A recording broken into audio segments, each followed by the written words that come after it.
I stayed overnight at someone else's house because I didn't think it would matter. That's the honest truth. It wasn't planned as anything important or risky. It was just convenient.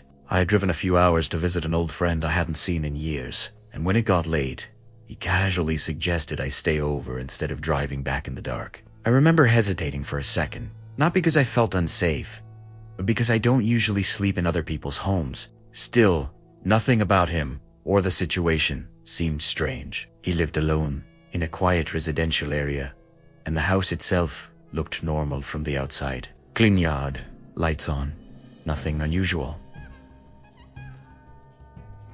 So I agreed without really thinking about it. Inside, everything felt ordinary, in a way that almost discouraged paying attention. The living room was modest, a little cluttered, but not messy. There were framed photos on the walls, most of them landscapes, a couple of family pictures, nothing that stood out. The air smelled faintly of detergent, and something else I couldn't quite place, like old wood or dust that had settled over time. He gave me a quick tour, pointing out the bathroom I could use and the guest room where I'd be sleeping. He spoke casually, like this was something he did all the time, even though I knew he rarely had visitors. The guest room was small, but tidy. A single bed, a dresser, a window facing the side of the house. The curtains were already drawn, and the light inside the room was dim, almost yellowish. I remember thinking the room felt oddly prepared, as if it had been kept exactly the same for a long time. The bed was made neatly,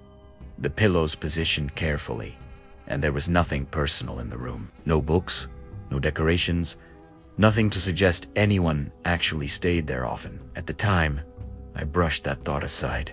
Plenty of people keep guest rooms sterile. We talked for a while longer in the kitchen, catching up, drinking water. Nothing heavy. He seemed normal, maybe a little tired, but I chalked that up to the late hour. Around midnight, he said he was heading to bed. Before leaving the kitchen, he paused and told me something that I didn't think much of until later. He said, "If you hear anything during the night, just ignore it. The house makes noise." He smiled when he said it, like he was joking, and then quickly added that it was an old place and settled a lot at night. That should have stood out more than it did. At the time, it sounded like a throwaway comment, something people say about creaky floors or pipes. I laughed it off, said I was used to noise, and we went our separate ways. He disappeared down the hallway, and I headed into the guest room, closing the door behind me. Lying in bed, I scrolled on my phone for a bit, letting the quiet settle in.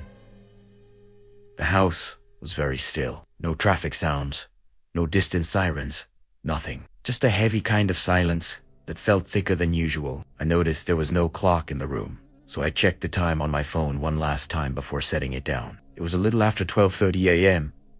I turned off the lamp and lay there in the dark, staring up at the ceiling, waiting to fall asleep. At first, nothing happened. I listened to my own breathing, the faint hum of what I assumed was the refrigerator somewhere in the house. Then, after what felt like maybe 20 minutes, I heard a sound that pulled me out of that half-asleep state. It was subtle, a soft thump, like something being set down carefully. It didn't come from inside the room. It sounded like it was somewhere down the hallway. I froze, not in fear, but in focus. When you're in someone else's house, your brain automatically tries to identify unfamiliar sounds. I told myself it was probably my friend moving around, maybe getting water or using the bathroom. The sound didn't repeat, and after a minute, I relaxed again. A few moments later, I heard it again. This time, it was followed by what I can only describe as a faint dragging noise. Very slow, very controlled. It stopped abruptly, like whoever or whatever caused it didn't want to be heard for too long. My first thought was that he was rearranging something, maybe moving a chair or a box, but it was past midnight, and that didn't quite make sense. I stayed still, listening. The house returned to silence.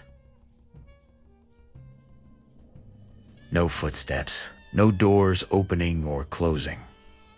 Just that same thick quiet. I remember feeling slightly uncomfortable, but not enough to panic. I told myself I was overanalyzing normal house noises, exactly like he had warned me not to do. Sometime later, I heard footsteps. Slow ones. They were definitely footsteps. I could tell because of the rhythm. One step, then another, spaced evenly, moving down the hallway. They stopped near my door. I held my breath without realizing it, listening for the sound of a door handle turning or a knock. Nothing happened. After a few seconds, the footsteps moved away again, disappearing toward the other end of the house. That was the moment I started to feel uneasy. Not scared, just unsettled. I checked my phone again. It was 1:47 a.m. I debated getting up to use the bathroom, but the thought of opening the door and stepping into the dark hallway made me hesitate. I stayed in bed instead, telling myself I was being irrational. The next sound I heard was different. It was quieter, almost careful. It sounded like someone opening and closing a door very slowly. I couldn't tell which door it was. The sound was too muffled, too distant. My mind immediately went to the bathroom door, or maybe a closet. Again, I waited for some follow-up noise, but no nekame at some point. I must have fallen asleep, because the next thing I remember is waking up suddenly with the feeling that I wasn't alone. I didn't hear anything at first. I just felt Italiano. That sensation you get when your body reacts before your brain does. I lay there, eyes open, staring into the darkness, trying to figure out why I was awake. Then I noticed the light under the door. When I had gone to bed, the hallway light was off. I was sure of it. Now, a thin line of light spilled into the room from beneath the door. It wasn't bright, but it was enough to notice. I checked my phone again. It was a little after 3 a.m. I listened carefully. No movement, no footsteps. Just the light. I considered calling out my friend's name, but something stopped me. It felt unnecessary, almost intrusive. I didn't want to announce that I was awake. A few minutes passed. The light didn't change. Eventually, I heard footsteps again. This time, they were closer. They stopped directly outside my door. I stared at the handle, expecting it to move. It didn't. Instead, the footsteps turned and walked away, slow and deliberate, until they faded completely. That was when I realized something that made my stomach tighten. I hadn't heard his bedroom door open or close at any point during the night. If he was moving around this much, where was he actually sleeping? Morning came slowly. I don't remember falling asleep again, but at some point, I must have. I woke up to daylight filtering through the curtains and the sound of normal morning activity. Dishes clinking, water running. It was almost a relief. When I left the guest room, my friend was in the kitchen, making coffee like nothing unusual had happened. He greeted me normally, asked how I slept. I hesitated before answering, then said something vague about waking up a few times. He nodded, like he expected that response. I asked him, casually, if he'd been up much during the night. He paused for just a second before saying no. He told me he slept straight through. That pause was subtle, but I noticed it. I didn't push the issue. I didn't tell him about the footsteps or the light. Before he left, I used the bathroom and noticed something that tied everything together in a way I didn't like. The bathroom door, which I was sure had been closed when I went to bed, had faint scuff marks on the floor in front of it, like something heavy had been dragged back and forth. I didn't say anything. I thanked him for letting me stay and left shortly after. As I drove away, I kept replaying the night in my head, trying to rationalize it. Maybe I imagined parts of it.